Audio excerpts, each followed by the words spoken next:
Meine sehr geehrten Damen und Herren, zum zweiten Mal ist es leider aufgrund der Corona-Pandemie nicht möglich, zum Jahrestag an die Befreiung des Kriegsgefangenenlagers Stalag 10b vor Ort in Sandbostel zu erinnern. Deutschland befindet sich noch immer in der größten Krise seit Ende des Zweiten Weltkrieges. So die Einschätzung von Bundeskanzlerin Angela Merkel vor gut einem Jahr. Einige, gerade jüngere Menschen, haben in den letzten Monaten sogar Vergleiche gezogen zwischen der Corona-Pandemie und dem Zweiten Weltkrieg. Man muss aber nur mit einem der wenigen Menschen sprechen, die Krieg und Nachkriegszeit noch erlebt haben.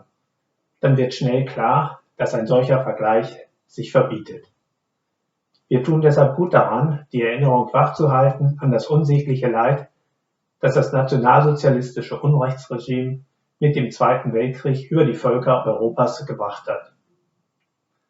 Adolf Hitler ging es bei diesem von ihm lang geplanten Krieg, und dies ist bereits vor dessen Beginn immer deutlicher geworden, um den Aufbau eines neuen, an vermeintlich rassischen Prinzipien ausgerichteten europäischen Kontinents und schließlich auch eine perfektionierte Ausrottung aller angeblichen Feinde Deutschlands.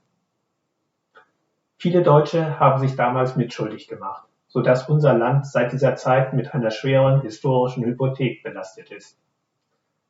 Auch im Kriegsgefangenenlager in Sandbostel ist im deutschen Namen unsägliches Unrecht geschehen.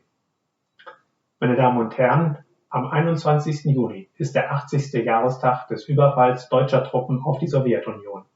An das grausame Schicksal der hier in Sandbostel internierten ca. 70.000 russischen Kriegsgefangener möchte ich heute besonders erinnern. Ihnen, wie allen in das Deutsche Reich gebrachten sowjetischen Kriegsgefangenen, wurden jegliche Rechte des Kriegsvölkerrechts vorenthalten.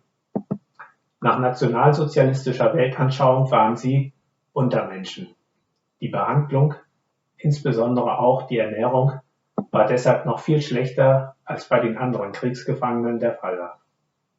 Aufgrund dessen war die Sterberate unter den sowjetischen Kriegsgefangenen signifikant höher als bei den anderen Gefangenengruppen.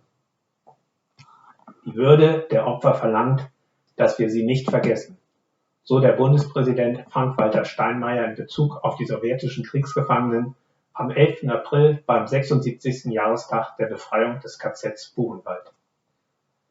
Meine Damen und Herren, Kriegsgräber sind die großen Prediger des Friedens und ihre Bedeutung als solche wird immer mehr zunehmen. So der Humanist und Friedensnobelpreisträger Albert Schweitzer nach dem Besuch des deutschen Soldatenfriedhofes Hohroth im Elsass. Dieses Zitat kann man ohne Absprüche auch beziehen auf die in Deutschland in den letzten Jahrzehnten entstandenen Gedenkstätten für die Opfer des Nationalsozialismus, auch auf die Gedenkstätte Lager Sandbostel.